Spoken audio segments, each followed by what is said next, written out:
dificultad para la interpretación bíblica hay que entender bien qué es lo que el autor inspirado quiso decir en su época. Ese es lo primero que hay que entender bien, para lo cual hay que tener muy claro detalles como qué significaban las palabras en ese momento, porque no tenemos por qué pensar que significan lo mismo hoy día después de 1800 años. Y además conocer la situación histórica, social, económica de la época. Y una vez eso se tiene bien entendido, ahí uno puede sacar una conclusión de qué es lo que eso significa hoy día para nosotros. Tiene que ser en esa secuencia, no puede ser al revés, como pasa a veces, ¿no es cierto? Sobre todo en gente que usa un poco de la Biblia, ¿no? Leí ayer una asesora que tiene Trump en la Casa Blanca que sacaba unas conclusiones pero realmente insólitas, porque lo hace al revés. O sea, tienen una ideología primero y después buscan en la Biblia cuáles versículos pueden usar para digamos, fundamentar esa ideología. Hoy en día eso es muy fácil porque es cosa de tener la Biblia en el computador y hacer una búsqueda por palabras y sale. Bien. Para poder entender un poco la estructura del hebreo, hay que entender varias cosas. Primero, toda palabra hebrea tiene, todo sustantivo hebreo tiene una raíz, que normalmente son 3 letras. Y en el nombre que se le da a ese sustantivo, casa, perro, gato, lo que sea, está la esencia de ese ser. O sea, no se le pone un nombre porque sea bonito, ¿no? Esa es otra costumbre que tenemos nosotros ahora, pero en esa época no era así. El nombre significa la esencia, ¿no? Ahora, en esa raíz que son las 3 letras, normalmente consonante, o sea, consonante, obviamente, todas las palabras que tienen esa misma raíz describen esa esencia de ese sustantivo, ¿no? Y lo vamos a ver de inmediato. El ejemplo más importante. Otra cosa que tiene la particularidad que tiene el hebreo, las vocales no se escriben. Entonces, ahí hay una ambigüedad que depende de cómo uno vocalice, puede salir una palabra o otra cosa. El ejemplo más típico es el canillo por el ojo de la aguja, pero no me voy a meter en eso porque si no me alargaría mucho. Pero bueno, vamos a ver a qué me voy a referir. Me voy a referir a la palabra Adán. En primer lugar, hay algo muy interesante. Adán no es un nombre de vida, como nosotros siempre lo pensamos. Y Adán nunca se refiere en el libro del Génesis a Adán sin artículo. O sea, lo que nombra siempre es el Adán. Ahora, ese él no es masculino, es neutro. En el castellano, los artículos son él y la, ¿cierto? Masculino y femenino. Pero en nuestro idioma no es así. En el alemán, por ejemplo, hay tres géneros: él, la y uno neutro. Dice, por ejemplo, uno dice der Mann, el varón, die Frau, la mujer. Pero uno dice das Haus, la casa, neutra, no es ni masculina ni femenina. Bueno, eso complica un poco las cosas con la traducción al castellano, pero tenemos que decir aquí que cuando nombra a el Adán en el libro de Génesis, el él está puesto de tal manera que es neutro, no tiene género específico. Ahora, ¿qué significa el Adán? Bueno, para saber bien el significado, se busca en la Biblia donde aparecen todas las partes y se ve el contexto. El Adán significa el ser humano. Eso es lo que está diciendo. No está hablando de un hombre de vida del primer ser humano creado, no. Porque además viene con el artículo siempre. O sea, nunca en la Biblia ni en ninguna parte habla de el Jeremías o el Isaías o el lo que sea. Porque ahí sí que es el nombre de vida de alguien. En cambio aquí habla de el Adán.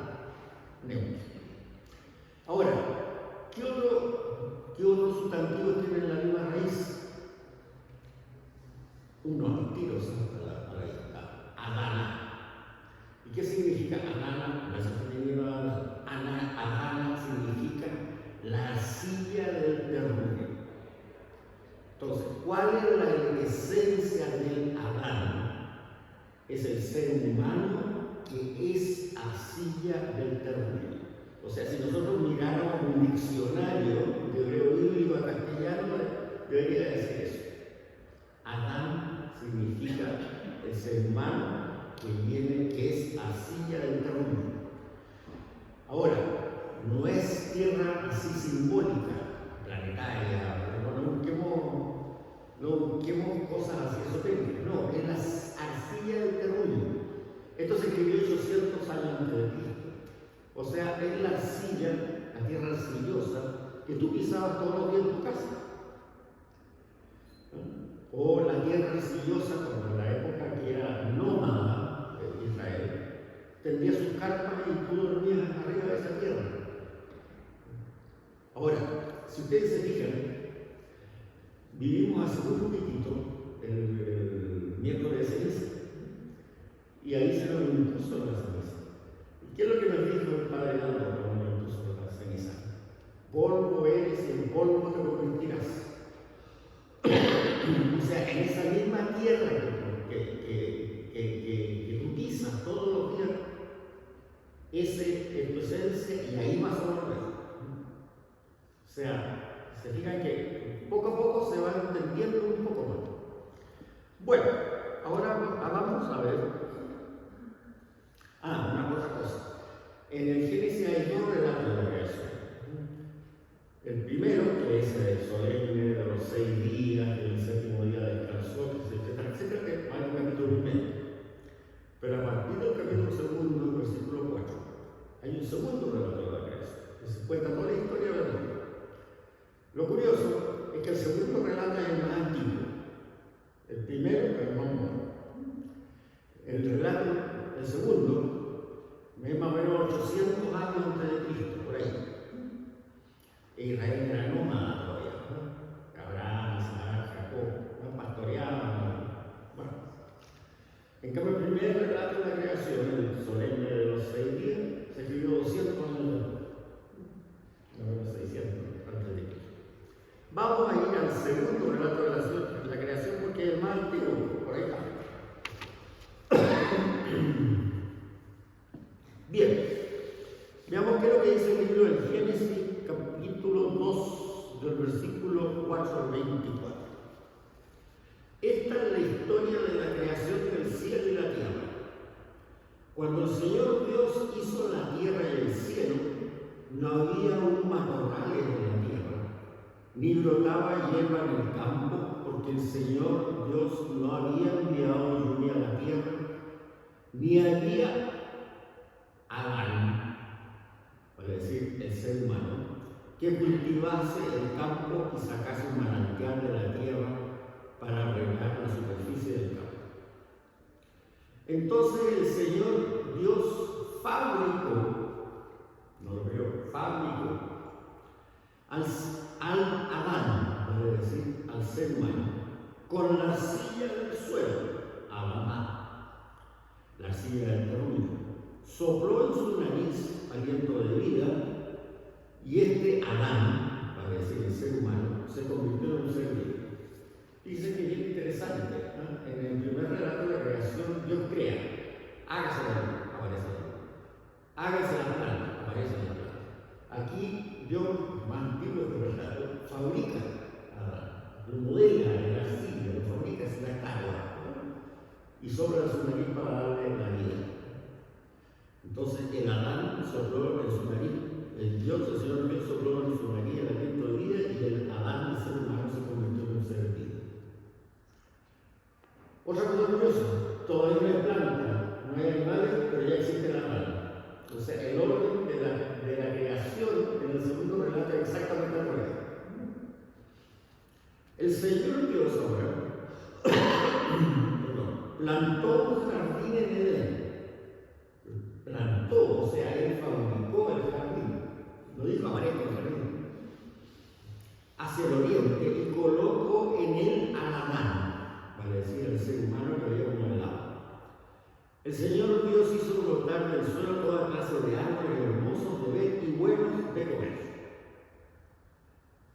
Y el Señor Dios se dijo, no está bien que el Adán, es decir, el ser humano, esté solo. Voy a hacerle una ayuda adecuada. Entonces el Señor Dios modeló de arcilla todas las fieras salvajes y todos los pájaros del cielo. Bien, de nuevo trabajando, imagínense la gallina, pues, que digan, todas las aves del cielo y todos los animales, con el modelo de arcilla, y se los presentó al Adán, para decir al ser humano. Pero entre ellos no encontró la ayuda adecuada. Y aquí viene ya lo importante. Entonces el Señor Dios hizo caer sobre el Adán, que acuérdense que es neutro, ese él no tiene género, un profundo sueño, y se durmió. Luego le sacó un costado,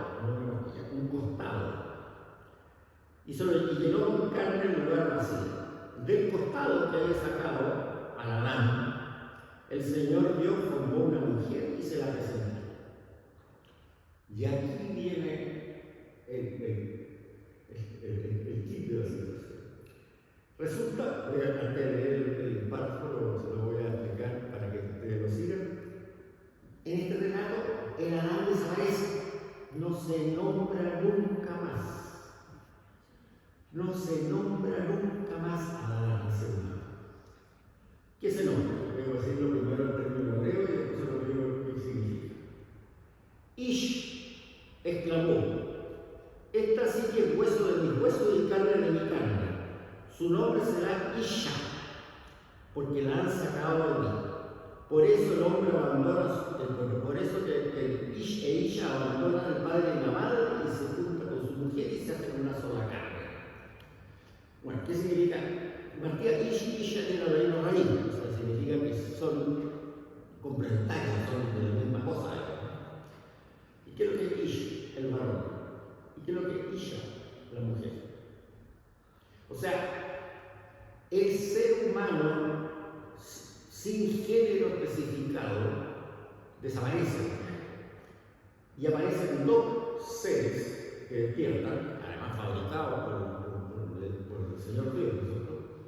Que uno es el varón Ish y la otra es la mujer, Isha. Y de ahí para adelante, así sigue la llamada.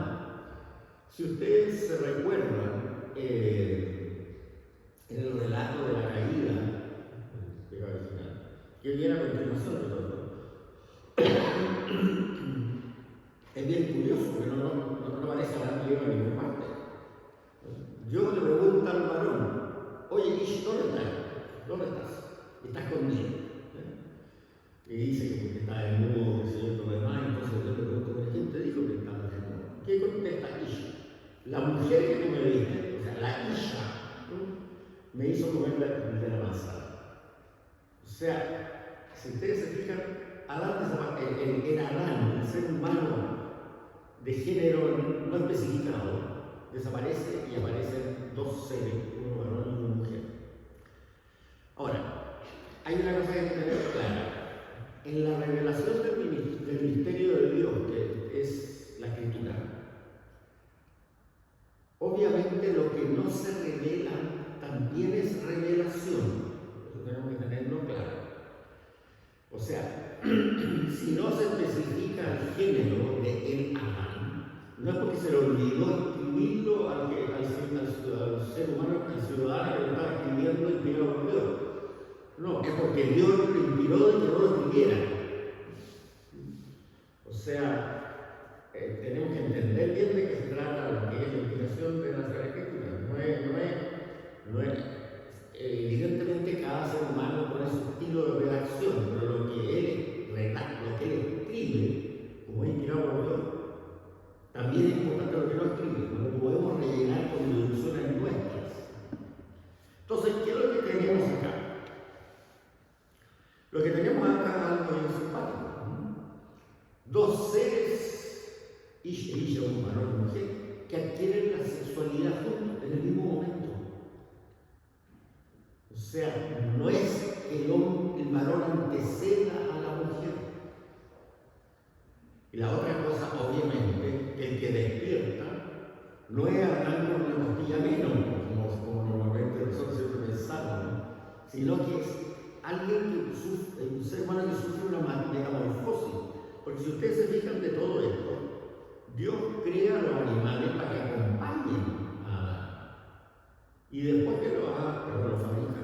Y después que lo ha fabricado, bueno, se lo presenta y a Adán le pone nombre, Dios se da cuenta que no basta, eso no basta para darle sentido a la vida del ser humano. Entonces es curioso, porque Dios decide, ¿qué es lo que decide? Corregir la creación. Y por eso somete a Adán a este sueño, qué sé yo, etc. Ahora, esto parece raro, no es raro. Y el Señor Jesús lo interpreta así, ¿no? Vamos a ver. O sea, ahí hay una metamorfosis. Voy a insistir en una metamorfosis. Voy a poner un ejemplo antes de pasar al Señor Jesús. Todos sabemos lo que es una oruga. Una oruga es una cosa que parece un gusanito, ¿no es cierto? Que tiene una cabecita y varias bolitas detrás, y que cada bolita parece que tiene patita y que anda así. Ya. Pero esa oruga se alimenta, come hojita y todo lo demás, crece y llega un momento que la naturaleza le dice: haz una casita, métete adentro. Su naturaleza. Y hace una casita y se mete adentro. Y después de un tiempo, esa casita se rompe y sale una mariposa. Pero obviamente nadie puede decir que la mariposa es la oruga a la cual le agregaron un par de alas, porque no tiene nada que ver la anatomía de la mariposa. No es una oruga que le quitaron un par de alas, le voy a agregar un par de alas. De la misma forma, el que despierta del sueño no es Adán con una costilla menos. Sufre el Adán que se duerme, sufre una metamorfosis. Y ahí sale, con palabras mías, ¿no? Eso es la metamorfosis. Y ahí salen dos seres humanos complementarios, uno varón y una mujer. Bueno, y eso es lo que el Señor Jesús da a entender también. Pero esto dice bastante claro. Fíjense bien. De repente el Señor Jesús se encuentra con unos saduceos que no creían en la resurrección. Los fariseos sí creían en la resurrección. Y le cuentan la siguiente historia para ponerlo a prueba, o sea, una historia mal diseñada. Como él lo dice San Lucas, que era la versión más larga, porque también está la versión de San Mateo y la versión de San Marcos. Lucas capítulo 20, versículo 27. Se acercaron entonces unos saduceos que niegan la resurrección y le preguntaron: Maestro, Moisés nos ordenó que si un hombre casado muere sin hijos, su hermano se case con la viuda para dar descendencia al hermano difunto. Ahora bien, eran 7 hermanos. El primero se casó y murió sin dejar hijos. Lo mismo el segundo y el tercero se casaron con ella. Igual los 7 que murieron sin dejar hijos. Después murió la mujer. Cuando resuciten, ¿de quién será esposa la mujer? Porque los 7 fueron maridos suyos. Jesús les respondió: los que viven en este mundo toman marido y mujer, pero los que sean dignos de la vida futura y de la resurrección entre los muertos no tomarán marido y mujer, porque ya no pueden morir y son como los ángeles. Y habiendo resucitado son hijos de Dios. Evidentemente los ángeles también no tienen género específico. No hay ángeles ish y ángeles ishas.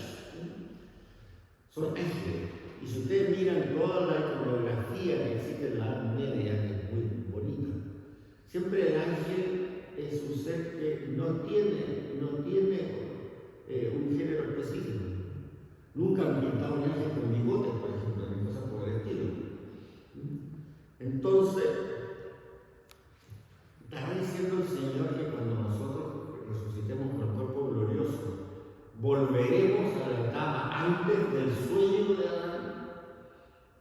quisieran. Sigamos. Y que los muertos resucitan, como lo indica también Moisés en lo de la zarza, cuando llama al Señor Dios de Abraham, Dios de Isaac y Dios de Jacob. No es Dios de los muertos, sino de los vivos, porque para Él todos viven. Intervinieron algunos letrados y le dijeron: Maestro, qué bien has hablado. Y no se atrevieron a hacerle más preguntas. Bien, ¿qué más podemos agregar de esto? La costilla, antes que se me olvide.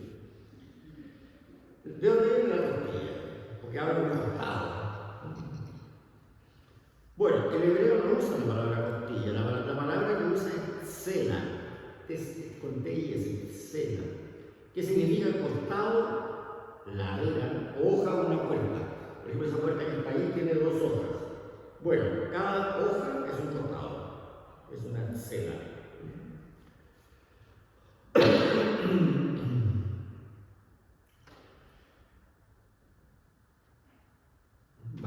Ahora, la mujer no es creada de la costilla del varón, sino construida, manaje, la palabra hebrea, desde la mitad de un ser humano sexualmente no diferenciado. La humanidad, el Adán, ambos son hechos del mismo material, pero el varón no existe antes de la intervención de la diferenciación sexual.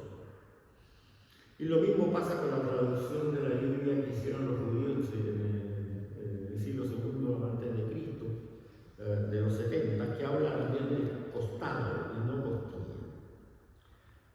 Bueno, miren, el relato de la creación, y todo viene después del relato de la caída, es tan profundo que uno no puede terminar nunca de explicarlo y no puede terminar nunca de estudiarlo, incluyendo también el relato del origen del mal.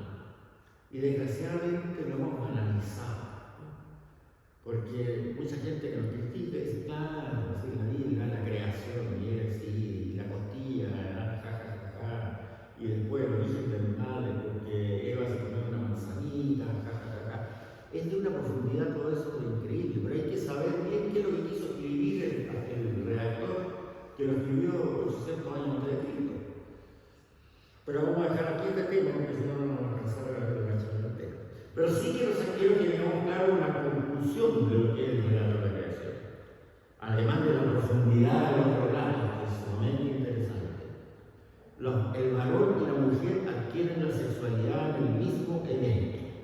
Por lo tanto, no hay una superioridad masculina en el relato de la creación. Bien, vamos a otro texto que es más breve, es menos técnico. La Gevirá es un término hebreo. Avanzamos 300 años, o 400 años, ya estamos en la época de Salomón. Es un término hebreo que significa la mujer poderosa. Eso significa Gevirá, la mujer poderosa. ¿Y quién es la mujer poderosa? La madre del rey. La madre del rey es la mujer poderosa, no la reina. Los reyes tenían un polígono, o sea que no hay una mujer, no es por la favorita, no hay una. Es la madre del rey, la mujer poderosa. Y eso va desde Salomón, que es el primer rey que llega a un palacio, porque David, su padre, era un pastor, y Saúl también algo parecido, hasta que termina la monarquía. La reina madre tenía un cargo político que era entronizada como tal cuando subía su hijo al trono. Y el primero que organiza eso es Salomón. Lo primero que hace el rey Salomón, lo primero que hace después de su entronización es colocar un trono a su mano derecha y entronizar a su madre como Gevirá. Y eso lo dice el libro primero de los Reyes, capítulo 2, versículo 2 de 19. Entonces Salomón se sentó en el trono de David, su padre, y su reino estaba firmemente establecido. Entonces su madre, Betsabé, fue donde el rey Salomón para hablar con él en nombre de un tal Adonías.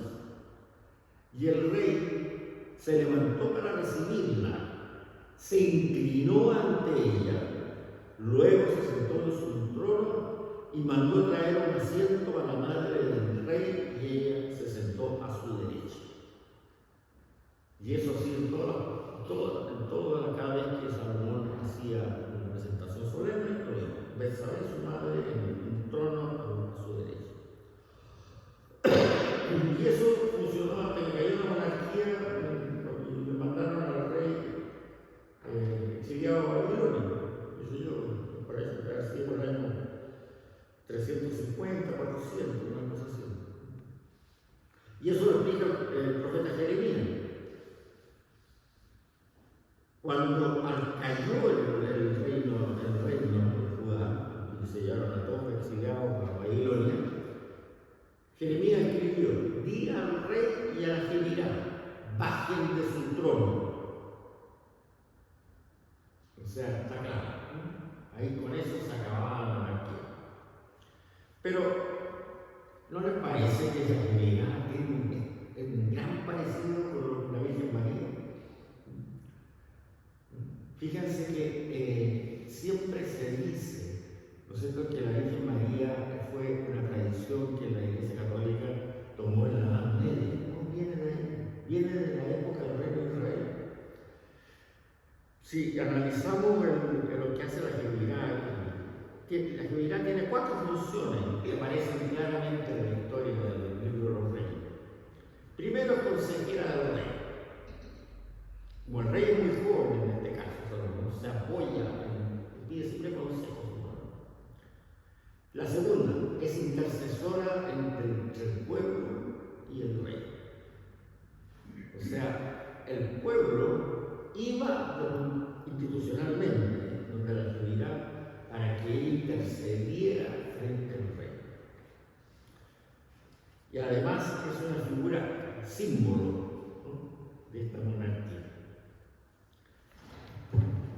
Y servía mucho en la transición entre un rey y el nuevo. Fíjese lo que dice San Lucas ahora, para que esté bien claro. En el libro de los Hechos Apóstoles, en ese periodo que va entre el Viernes Santo y Pentecostés, en que los discípulos habían arrancado a no poder a perderse, como dice el mismo relato de los discípulos de Maús. ¿Qué es lo que dice San Lucas? Entonces se volvieron a Jerusalén desde el monte de los Olivos, que dista de Jerusalén tan solo lo que la ley permite caminar en día sábado. Cuando llegaron, subieron al piso superior donde se alojaban. Estaban Pedro y Juan y Santiago, que nombra a todos los apóstoles, y todos ellos con algunas mujeres. La madre de Jesús permanecían, y la madre de Jesús permanecían íntimamente unidos en oración. Eso es muy interesante, porque usted analiza ese periodo entre Viernes Santo y Pentecostés. La Virgen María toma las riendas, y si no hubiera tomado las riendas, desaparece la predicación, desaparece la iglesia.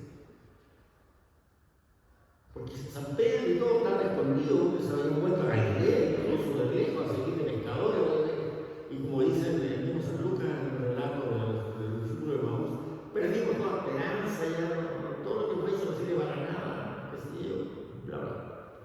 Y es la Virgen María la que toma las riendas, firme, hasta que llega el día de Pentecostés. Entonces, es bien interesante, piensen ustedes que todos los que escribieron los evangelios eran judíos y conocían estas cosas. Entonces no es casualidad que veamos esa relación. Pasemos un poco más adelante. La mujer en los evangelios.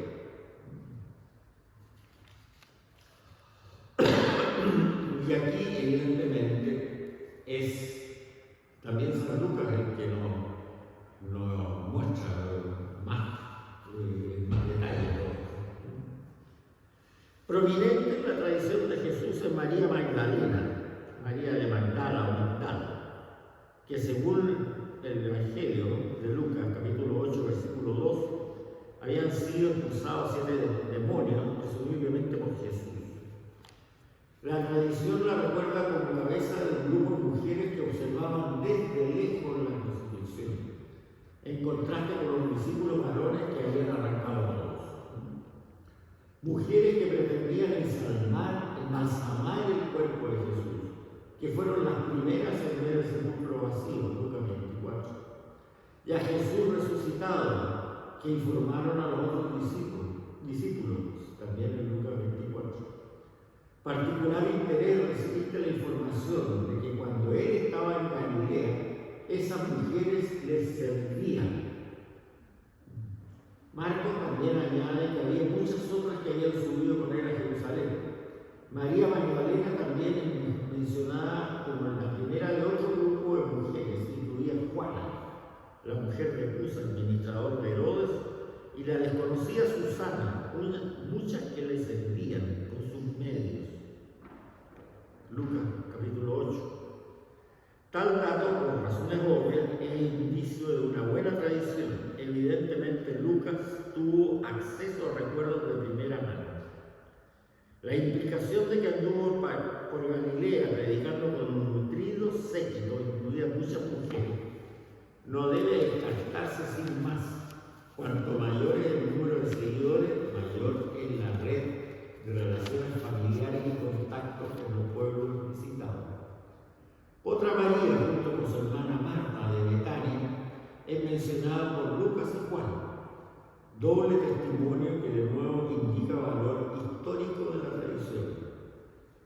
El dato de la gran atención de María a la enseñanza de Jesús parece haber causado gran impresión en Lucas, como quizá le debió causar a Jesús mismo. En Lucas el que dice, María ha escogido la mejor parte. En Juan, sin embargo, es Marta quien desempeña el papel más brillante, que ruega, porque ella es la que ruega a Jesús que resucite a su hermano Lázaro. Y ambos evangelistas hacen constar que Marta y María con su hermano Lázaro gozaban de gran amistad con Jesús. Otras mujeres que dejaron notable huella en la tradición de la misión de Jesús son la mujer con hemorragia, la siria fenicia, la que ungió los pies a Jesús, una pecadora anónima que le ungió la cabeza, quizá la misma que ungió los pies, no se sabe, y la samaritana junto a un pozo de Sicar. Y la mujer sorprendida en adulterio. También se recuerda que Jesús anunció la anticipación de las prostitutas y a otras mujeres en la entrada al reino. Así pues, pese a la poca preeminencia dada a las mujeres en la referencia a los seguidores de Jesús, la medida en que la tradición de Jesús las incluye en manera explícita entre las personas que tuvieron un trato directo con él y las hace visibles en los papeles femeninos, es, a pesar de todo, inusitada para la época. Sería imposible eliminar esos elementos de la tradición sin violentarla de una manera inaceptable. Esto lo dice el gran biblista que se llama James Dunn. Es indudable la presencia de mujeres entre los discípulos y seguidores de Jesús, y algunas parecen haber estado más próximas que él, incluso que los 12 apóstoles. Fíjense bien, de los 12 apóstoles hay 3 solamente que son realmente amigos de Jesús. Los otros 9 serán discípulos muy queridos, pero no eran amigos.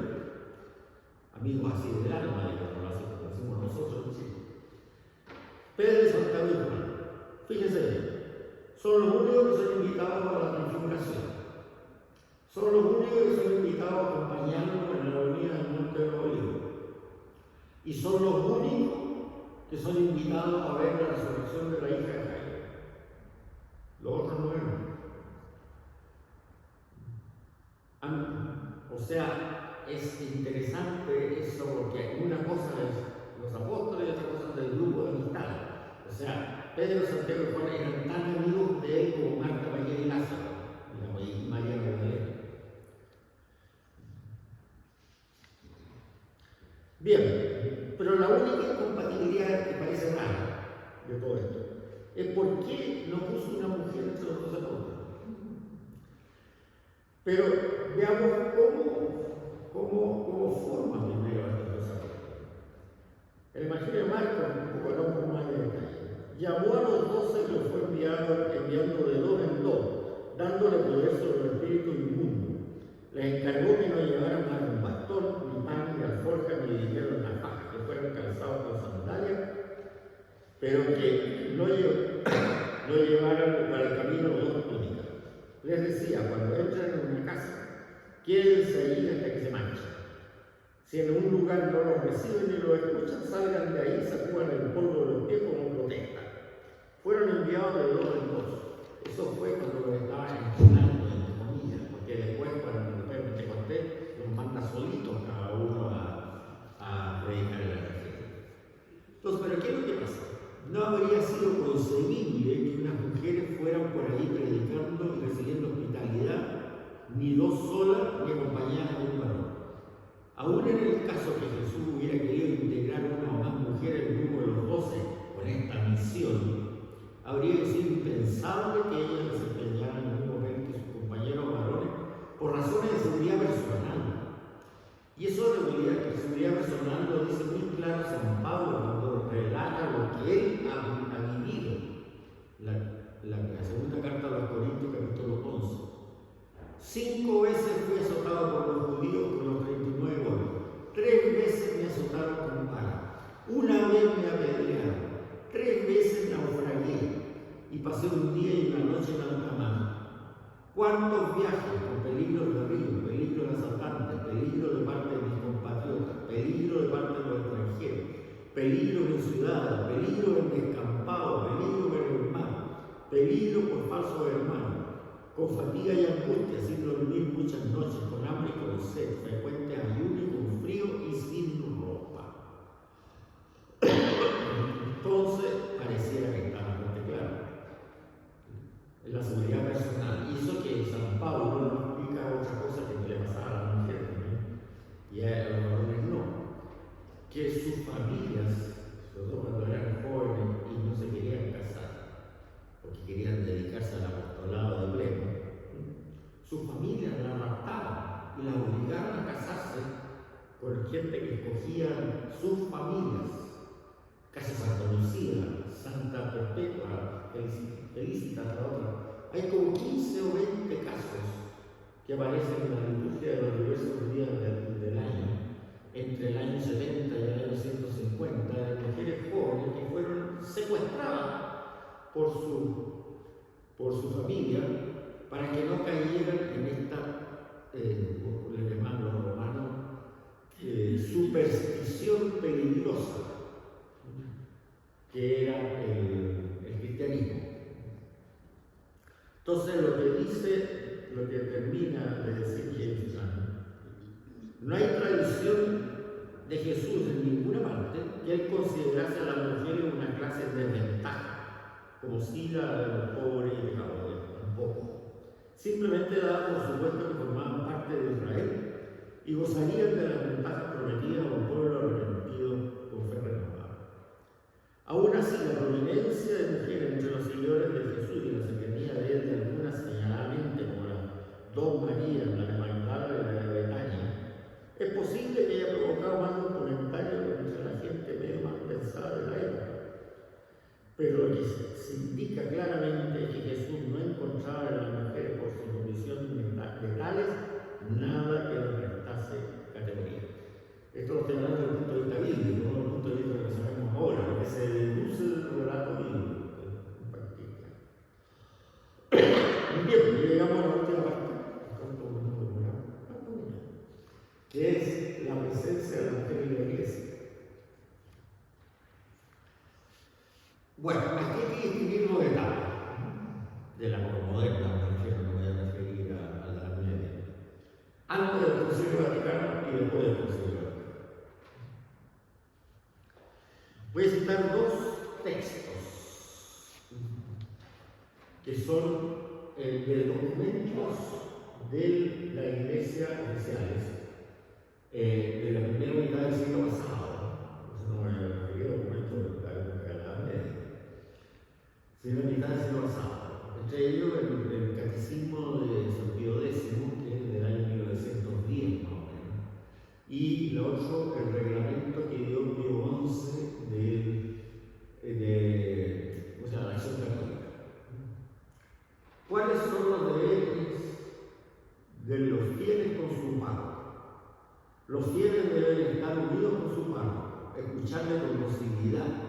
profesarle respeto y sumisión en todo lo que ya haya en la región de la iglesia. Catecismo. Yo digo, ojalá que lo escuche. Catecismo Mayor de San Pío X, año 1912, número 215. Bueno, ahora, Pío XI, de quien funda la Acción Católica, la institucionaliza en el año 1922, le concede un mayor espacio de actuación a los laicos, pero no porque los laicos hayan cambiado de trato, porque esto que dice Pío X de los fieles de la parroquia se refiere al laico varón y al laico mujer, o sea, el varón estaba igual mirado así, por muy varón que fuera el laico, ya. Pero ¿qué pasa para Pío XI? Pío XI resulta que se da cuenta que no le funciona el esquema. ¿Por qué? Porque la mayoría de los países han instaurado la separación entre la iglesia y el Estado. Entonces hay sectores en que sencillamente el clero no puede entrar. ¿Y cuáles son esos sectores? Por ejemplo, las universidades estatales, los hospitales estatales. Entonces, aparte, el clero no puede entrar. Entonces, obviamente, tiene que formar algo que participe en los laicos. Pero los laicos, en el esquema que dice San Pío X, o sea, la acción católica en su reglamento bien claro, depende del párroco. Porque no es porque los laicos tengan una misión de evangelización. La misión de evangelización la toman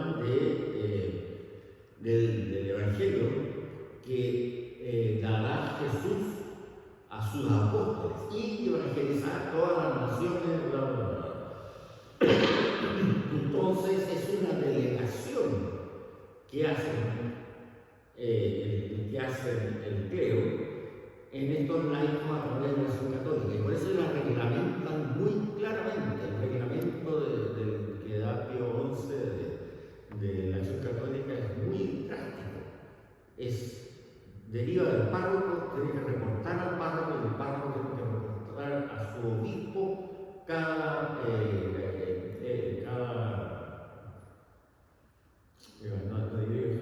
pastoral que haga a través de la Acción Católica. Bueno, y ahí sale la famosa, eso del reglamento de la Acción Católica, sale esa famosa frase: el laico es un auxiliar del clero. Sin hacer diferenciación de laico varón o laico mujer. Pero viene el Concilio Vaticano y cambia la perspectiva. Ahora se habla del pueblo de Dios en la Constitución lumenyense. El pueblo de Dios, que formamos todos los bautizados, y que todos los bautizados reciben por el bautismo el mandato de evangelizar. Y entonces, ¿qué pasa con las personas consagradas, ya sean sacerdotes o mujeres consagradas en una orden religiosa? Son un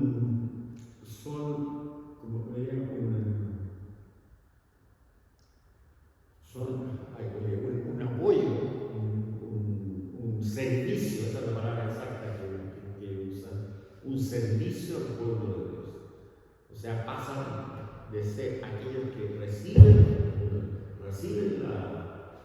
la facultad de evangelizar a un servicio al pueblo de Dios en general.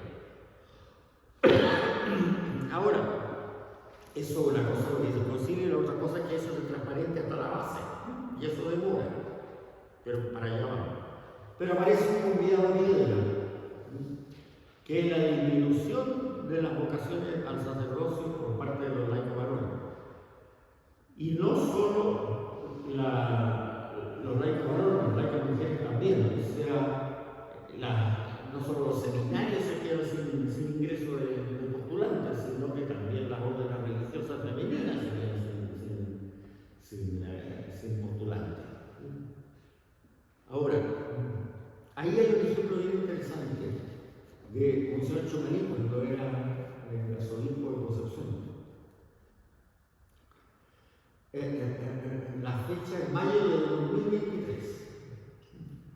Resulta el caso de la parroquia de la Santa Madre de Dios en Concepción. En vez de un párroco, porque no tenía sacerdote en ese momento, instaura que la dirija un consejo pastoral formado por un matrimonio, una mujer laica y un estudiante del diaconado. Ahora, eso lo hace con decreto canónico, de acuerdo al canon 517, número 2 del Código de Derecho Canónico Actual. O sea, no es algo que sea un voluntariado que hacen estas 4 personas. No, reciben la instauración oficial de ser los encargados de esa parroquia. Y aparece un sacerdote itinerante cuya misión es asesorar a estos intermediarios y dar el servicio litúrgico a varias parroquias del sector. O sea, este grupo de 4 tiene toda la responsabilidad de un párroco, obviamente, de decir misa, confesar y dar la absolución a los enfermos. O sea, tiene que implementar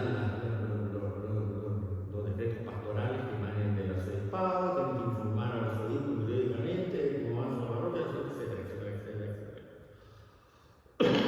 ¿Y por qué lo hace así Monseñor Somalí? Porque la alternativa era cerrar la parroquia. No le quedaba otra. Entonces juntó a varias parroquias que estaban más o menos de la misma forma, el ejemplo que ponen en este, ¿no? Y un sacerdote itinerante que las va recorriendo durante el mes para poder dar el servicio sacerdotal. Ahora, recuerden ustedes, cuando vino Monseñor Somalí aquí al aniversario de la parroquia, fue por 40 años, ¿no? 40 años. Ahí mismo, en esa red, ¿qué dijo? Yo estaba preparando esta clase, por lo tanto, no está el título, ¿qué dijo? Dijo lo siguiente: yo voy a estar 10 años espero estar 10 años de arzobispo, por la edad que tengo. Se le faltan 10 años, porque tengo 75, que tiene que presentar la renuncia. Pero no me doy ninguna garantía que siempre le pueda dar un párroco, un sacerdote como párroco. Así que, lo dijo usted, no le doy ninguna garantía que vaya a haber un sacerdote que lo pueda asignar como párroco en esos 10 años. El viernes pasado, el padre Roberto Espejo hizo una especie de conferencia, no una conferencia, pero entrevistaron a él, de 12 minutos, está en YouTube, se lo recomiendo de la cara, y toca este tema. Dijo: el problema es tan grave que hay que tomar conciencia del padre Roberto. Lo mismo, ¿qué pasa si ustedes, por este ejemplo, qué pasa si ustedes les dicen, miren, en 2 días más va a haber corte de agua en su sector? Ustedes nos dicen, bueno, en 2 días más veo qué hago. Sino que lo que hacen, empiezan a contar agua en la tina de baño, compran unos bidones de agua potable para poder beber, que se preparan. Bueno, aquí hay que hacer lo mismo, hay que prepararse, porque viene. Esto viene. Antes de 10 años viene. Bueno, y él, Roberto Espejo, dice, el padre Roberto dice, ¿cómo se prepara? Bueno, primero rezando todos los días por las ocasiones sacerdotales, pero con énfasis, no como lo dijo, rezando la oración. Pero además, también yo creo que es un recado para nosotros, los laicos. O sea, ¿por qué no nos preparamos? ¿Qué pasaría si nosotros, por ejemplo, en 7 años más llegamos a Somalí y dice, ya, formen un grupito de 4 personas, de 4 laicos, para que se haga cargo de la parroquia, pero no tengo sacerdotes, sorry. Bueno, preparémonos, leamos la escritura, vayamos a cursos que nos preparen. Hay cursos de todo en este momento, por buenas instituciones religiosas, cursos de escritura, cursos de doctrina, cursos para poder dar acompañamiento espiritual, curso de lección divina. Leamos la escritura, aprendamos, estudiemos, porque va a llegar un momento en que efectivamente a lo mejor vamos a tener que tomar como cuando se corta el agua, estemos preparados para eso. Ahora, yo hice una pequeña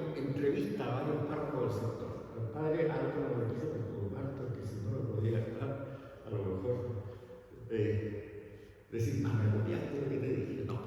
Pero, hacer una entrevistita chica. Bueno, ¿qué hacen ustedes en la parroquia? Bueno, no podríamos vivir sin las mujeres laicas.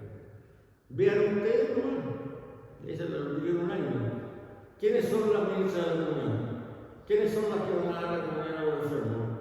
¿Quiénes son las que lideran las pastorales, de los niños que se van a bautizar, del padre de los niños que se van a bautizar, de los laterales? Bueno, matrimoniales normalmente es un matrimonio, pero el matrimonio es un ejemplo, por supuesto. Qué sé yo, para que preparan para la primera comunión, son puras mujeres. Entonces, las mujeres hoy en día son indispensables. Entonces, ¿por qué no? A lo mejor no nos preparamos, y ellas lo preparan a nosotros también. Sí, lo prepararon aquí, no hemos quedado pasando. Ahora, ¿qué pasa con la curia romana? Bueno, ahí sí que es bien simpático lo que pasa. El Papa Francisco ha querido agarrar el toro por las astas por todos lados, para entender el asunto. La curia depende del Papa Dicasterios, así se llama, que equivalen a los ministerios que tenemos nosotros. En los dicasterios hay secretarías que están a cargo de secretarios. O sea, da igual que los ministerios aquí le llamamos subsecretaría, pero es lo mismo. Y que está a cargo de los dicasterios es un prefecto. No se le llama un ministro, no es un prefecto. Vean, ¿qué es lo que ha hecho el Papa Francisco? Me metí en la Info Vaticana y traté de buscar por laicos hombres y laicos mujeres. Encontré la de las mujeres, no encontré la de los hombres, porque parece que le interesaba menos a los periodistas eso, ¿sí? Pero miren, lo más importante, el dicasterio de los obispos tiene 6 secretarías. 6. Hay 3 que están en manos de mujeres. Y cada secretaría tiene participación en el nombre, en la elección de los futuros obispos. Y hay 3 de las secretarías que están en manos de mujeres. Las Yvonne Renoir, Nathalie Lecuat, María Lina Servi. Y las que están las otras 3 que están en manos de varones, hay una sola que creo que es el obispo y el resto son laicos. O sea, en esta dicasterio que tiene participación fuerte en la elección de los futuros obispos, hay paridad de género. ¿Qué me dicen ustedes? En el gobernatorato del Estado de la Ciudad de Vaticano, Rafaela Petrini, secretaria general en ese momento y hoy día ascendida a gobernadora, equivale al cargo de alcaldesa del Estado Vaticano. En el dicasterio para el Servicio Humano Integral, Alessandra Smerilli, subsecretaria. En la Secretaría de Estado, Francesca Di Giovanni, subsecretaria para las relaciones con los Estados. En los Museos Vaticanos, Bárbara Yata, directora. En el dicasterio para los laicos, la familia y la vida, Gabriela Gambino y Linda Gisoni. En la oficina de prensa de la Santa Sede, Cristian Burrey, su directora. En el dicasterio para la cultura y la educación, Antonella Scavioli, subsecretaria. En el dicasterio para la comunicación, Natasha Gobecar, directora de la Dirección Teológica y Pastoral. En la Comisión Pontificia para América Latina, Emilce Cusa. Ahí me aburrí, se busca. Todas personas altamente calificadas, o sea, personas con experiencia en cargos más abajitos y mucho tiempo en los mismos dicasterios o en otros organismos de la curia. Y además, con cualquier cantidad de estudios, doctorado, lo que se fuera. El nombramiento de una mujer como prefecto del dicasterio para los institutos de vida consagrada y las sociedades de vida apostólica, Simona Brambila, en enero del 2025. Ya en el año 2018 había sido nombrado por primera vez un laico varón como prefecto de un dicasterio vaticano, el de la comunicación, Paolo Ruffini. Todos estos cargos estaban antes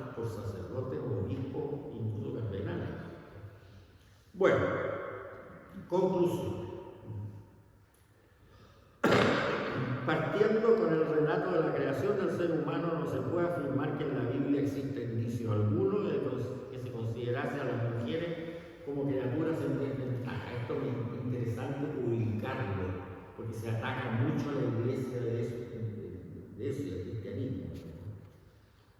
Simplemente se da por supuesto que formaban parte de Israel, que gozarían de las ventajas prometidas a un pueblo arrepentido y con una fe renovada. Jesús no encontraba en las mujeres con condición de tales nada que le restase categoría.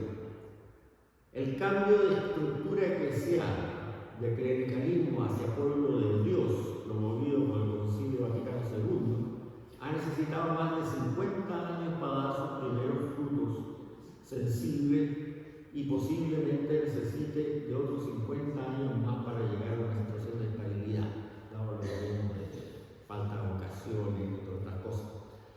El concilio anterior que tuvo más influencia en la historia de la Iglesia fue el de Trento, por allá por el año 1500 y tanto, y demoró en realidad 200, que se llamó por el caso de la reforma de Lutero, y demoró 200 años en llegar hasta la base de la Iglesia.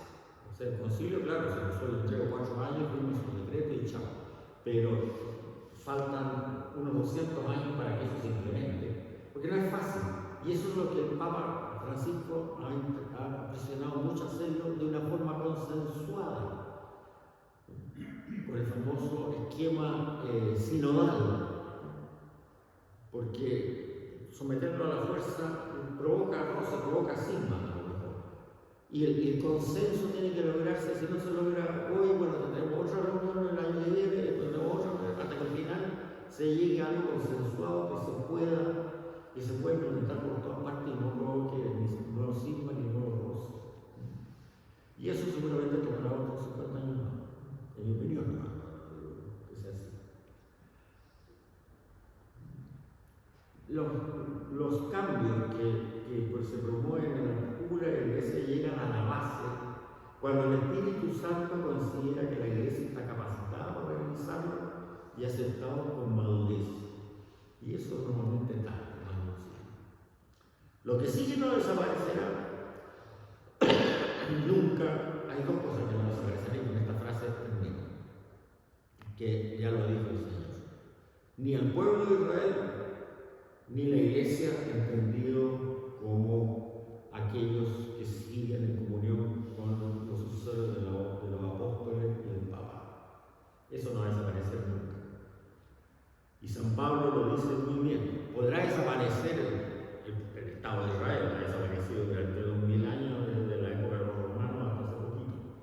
Podrá desaparecer el Vaticano, podrán desaparecer muchas cosas, pero el pueblo de Israel y eso lo dice en la cita que voy a leer de San Pablo, y la iglesia entendida como el grupo del pueblo de Dios que sigue a los sucesores de los apóstoles y al Papa, no van a desaparecer nunca.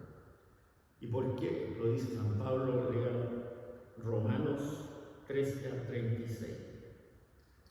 No desaparecerá nunca porque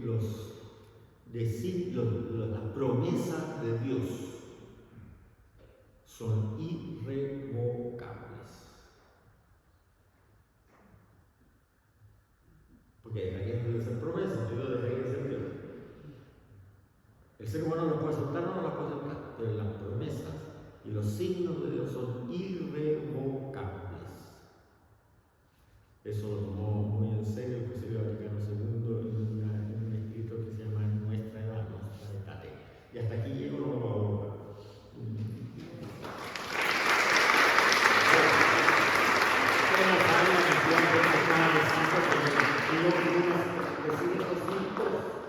Parece que me escuchó. Muchas gracias. Un pequeño ratito como para complementar lo de Hermano Ignacio con respecto, por ejemplo, a nuestra iglesia de Santiago. ¿Qué le pasa con estos nombramientos? Yo creo que hay dos cargos muy esenciales de la iglesia de Santiago que están en manos de mujeres. La gran canciller, que es, deberíamos decir, administrativamente, es doña Francisca San Martín, que ella es la gran canciller, la que lleva todo el control de los documentos